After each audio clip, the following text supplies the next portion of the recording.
I got coke, speed, smack, grass, and acid. Welcome back to my dark corner of this sick world. You must be the ice cream man. There's only one reason we're looking at Hollywood Horror House, also known as Savage Intruder. So you see, you simply must come to my little party. It was the last film of Miriam Hopkins, remembered by horror fans for her role opposite Frederick March in the Oscar-winning Dr. Jekyll and Mr. Hyde. It's a real comeback.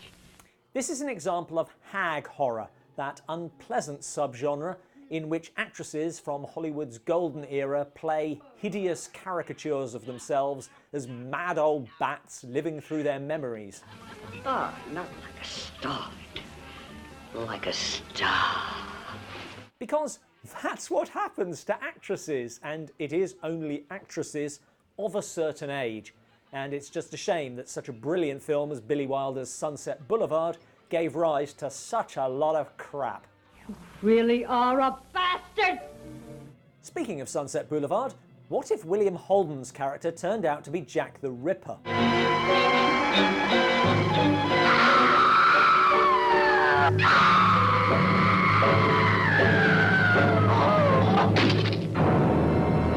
That's not a spoiler. It's established that handsome young man Vic is the killer as soon as he moves into the house of faded star Catherine Packard.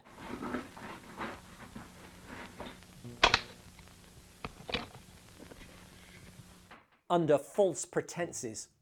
Are you from the registry? Yeah.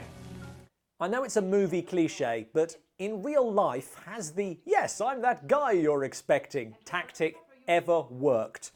You mean I got the job? Yes.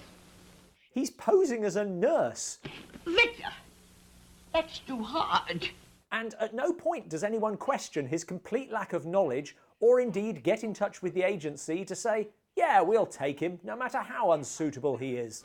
I don't think you like me in particular. Well, he's only just shown up, but no. What are you talking about?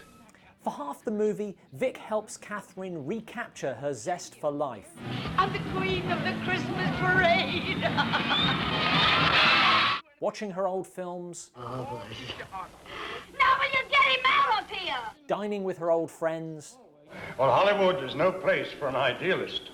Better for a masochist. And yes, generally channeling Sunset Boulevard.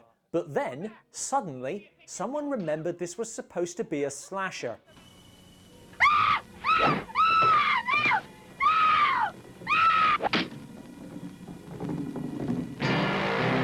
Vic kills the cook, then uses Catherine's attraction to him Kiss me, Victor. to get some swag. Where'd that watch come from?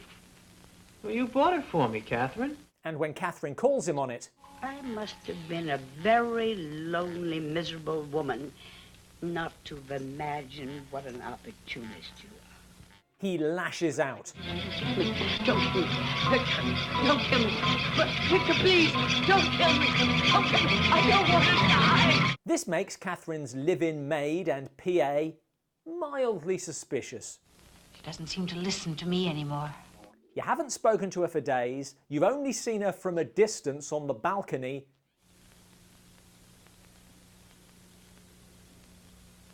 and one of the dummies is missing from her gallery.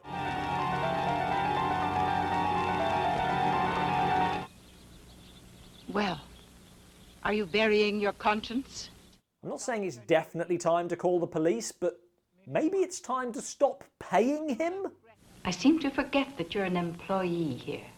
And definitely time to check Catherine's room. I'm awfully frightened. Oh, no.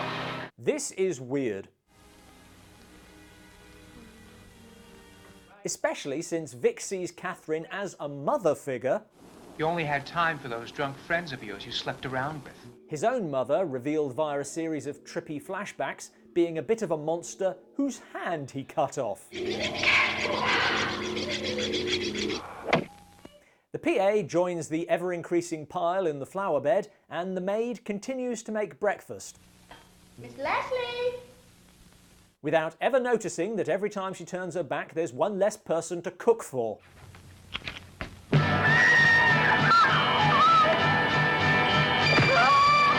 Come on, she's old enough to be my grandmother. This is the slasher Sunset Boulevard, but it's also got elements of Whatever Happened to Baby Jane and Psycho. It's a mess. It's sold as being about Hopkins' character, but she's dead half an hour before the end. Sometimes Vic is a cunning con man. Here's to lonely, rich old bags. Other times he's just nuts. Are you awake? Yeah, just barely. There's nothing. Thanks for watching. To see other slasher movie reviews, click here. What's your favourite horror movie set in Hollywood or around the film industry? Let us know in the comments below.